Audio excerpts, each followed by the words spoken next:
Hello everyone welcome back to Rashmita education. So पिले माने आज आम सप्तम श्रेणी साहित्य बही कौन पढ़ा ना तारा सूर्य कविताटी आम पढ़ा। तारा सूर्य कविताटी को बहुत सरल भाषा बुझा। समस्त पिला कविता पढ़ापी बहुत डरती किंतु कविता बुझीगले ना बहुत सहज। तो चलतु बुझा। तो पिला माने आ गोटे कथा कही रखी आपण मैंने जदि प्रथम थर पर चैनल टी को आसचंदी चैनल टी को विजिट करचंदी चैनल टी को सब्सक्राइब करी बेल आइकन रे प्रेस करी ऑल नोटिफिकेशन रे सेट कर दियंतु जहाँ माध्यम रे कि सबु चैप्टर रो वीडियो आपण मानक पाखरे सहज रे पहुंच जाय परिबो। एवं मोर टेलीग्राम चैनल रो लिंक रश्मिता एजुकेशन सर्च करिवे जहाँ कि सर्च करबा भी दरकार नहीं। टेलीग्राम रो सॉरी डिस्क्रिप्शन रे मु दे देछि आपण सेटु डायरेक्ट क्लिक करिकि जॉइन हे परिबे। तो चलंतु वीडियोटी को स्टार्ट करबा।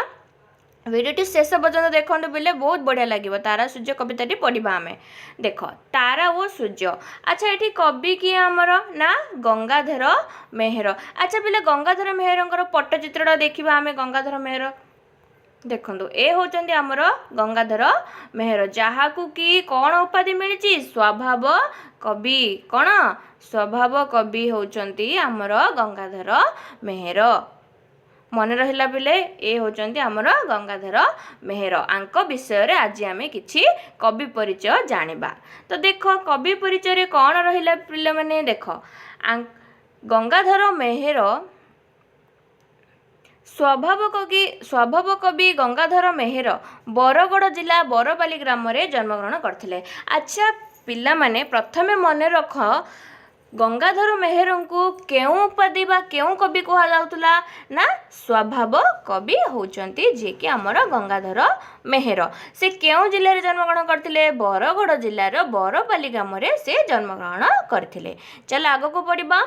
ओडिया साहित्यर आधुनिक युग आरंभ रे भारतीय प्राचीन साहित्य आदर्श भित्तिक चरित्र कहानी संग्रह करी ताहाको से नूतन भाव में उपस्थापना करथिले। से कौन करथिले ना भारतीय प्राचीन माने एठी पुराणा साहित्य को आदर्श भित्तिक चरित्र और कहानी संग्रह करी ताहाको नूतन भाव में से कौन प्रकाश करुथिले।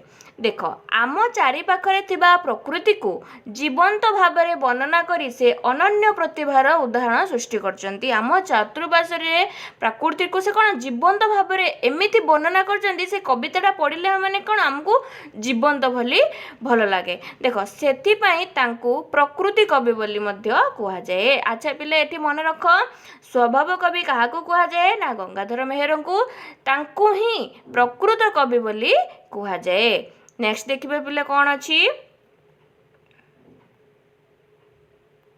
देख तपस्विनी इंदुमती प्रणय बोलरी कीचकवध आदि काव्य एवं कृषक संगीत अर्घथाली कविता कल्लड़ इत्यादि क्षुद्र कविता संकलन तांको महान कवित्वर परिचय बहन करे। से केउ केउ कविता रचना करथिले ना तपस्विनी इंदुमती प्रणय बोलरी कीचकवध आदि काव्य आउ कृषक संगीत एही भली इत्यादि कौन क्षुद्र कविता से कौन तांको द्वारा परिचय भाव में कौन रचना करथिले।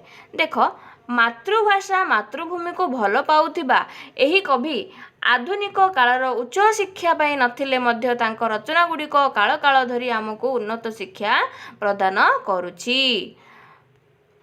देख तांको सूर्य तारा और सूर्य कविताटी अर्घथाली कविता संकलन आनीत।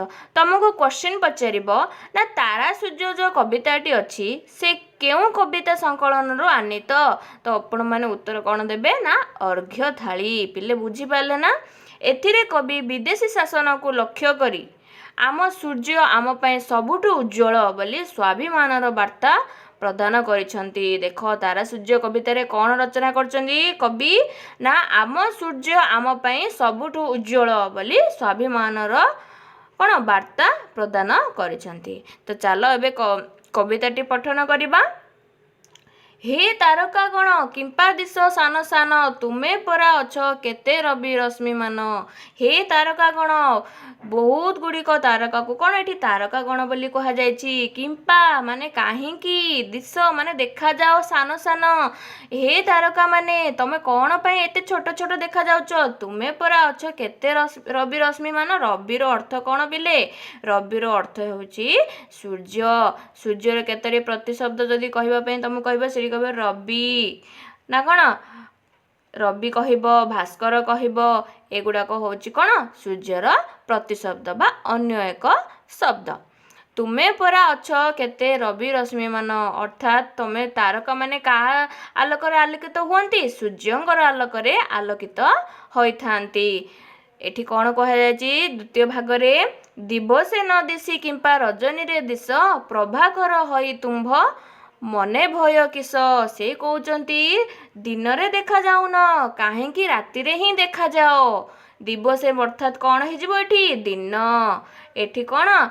दिशि अर्थात देखा जिबा, किंपा माने काहेकि, रजनी रो अर्थ हेजिबो कौन? राति। रातिर प्रतिशब्द कौन? रजनी। से कहउचंती, कवि कहउचंती तारका मानंकु तमे दिन रे काहेकि देखा जाउन, राति रे ही देखा जाउछ। प्रभाकर अर्थात कौन? एठी रविर गोटे आउ गोटे प्रतिशब्द। प्रभाकर माने कौन? रविर आउ गोटे प्रतिशब्द।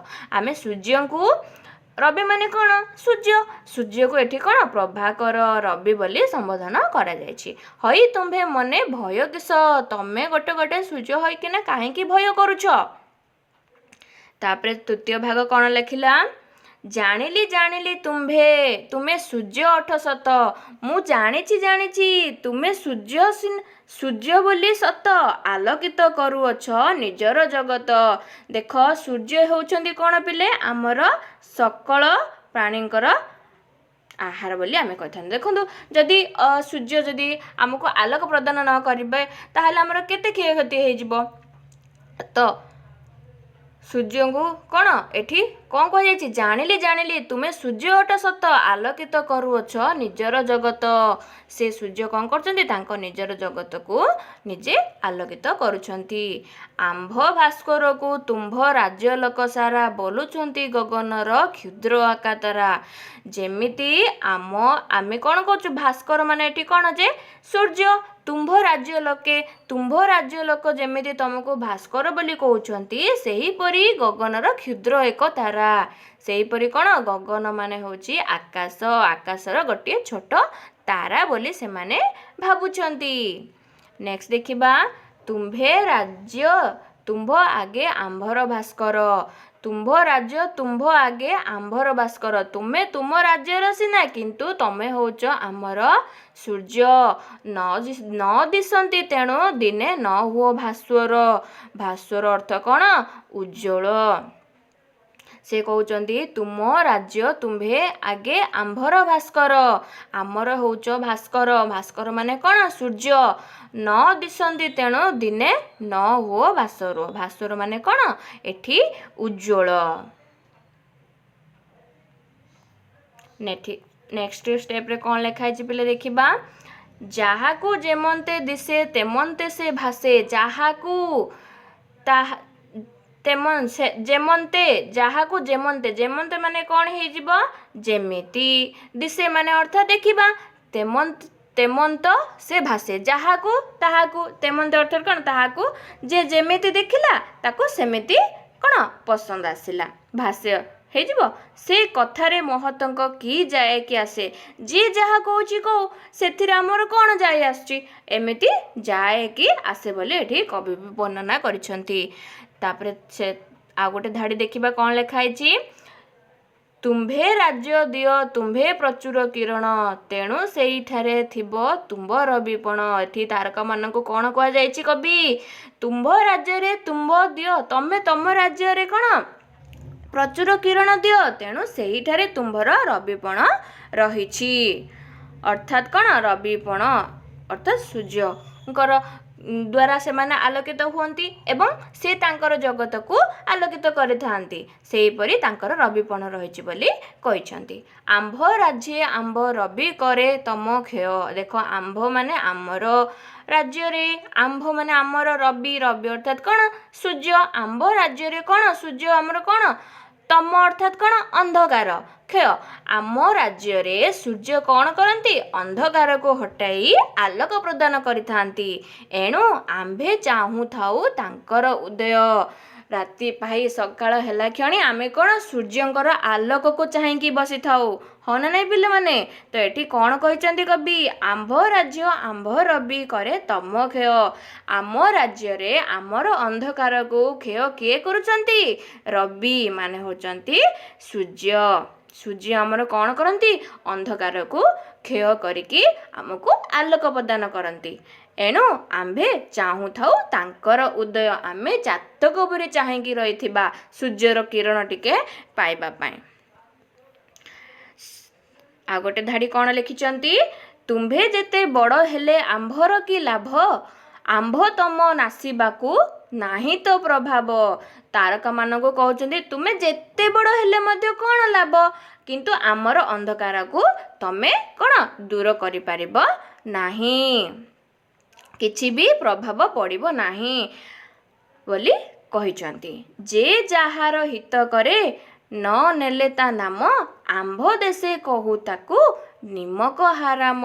देख बिलेठी कौन कहते कवि जे जहार हित करे जदि आमको जदि जड़े साहाय्य कला ताहले जदि से तार ना जदि न नेमा ताहले कौन आम माने गोटे निष्ठुर अर्थात निर्दय मनीष भाव गणित हबा ना नहीं पिले। तो से कहते जे जा हित सूर्य आमर हित करुँच। अच्छा पिले कहले सूर्य किरण आमर कौन सी कौन कौन लाभ होता है आमको विटामिन डी मिलता है आउ कौन सूर्य को द्वारा कौन विटामिन डी मिलता है एवं बहुत तापरे कौन कही जे जहार हित करे न नेले ता नाम आम सूर्य आमर हित करछंती जदि आमे तांकर ना न नबा आंभ देशे कहू ताको हि निमक हाराम बाले ताको आम देश रे ताको कौन कहू निमक हाराम बोली कहि थाओ। अच्छा पिले मते कहिलो एठी कौन बुझिले पिले ना एठी आमे कौन बुझिले ना जे जहा कहिले मध्य आंभे तांको कथा को सुनिबा नाही आमको जोटा ठीक लागिबो सेटा ही करबा आउ आमको जे साहाय्य करे ताहार कौन नाम केबे भी भूलिबा नाही। तो एठी कहा कहा विषय रे वर्णना कर जाइथिले कवि कहा कहा विषय रे वर्णना करथिले एठी कवि तारा और सूर्यंक विषय रे वर्णना करथिले।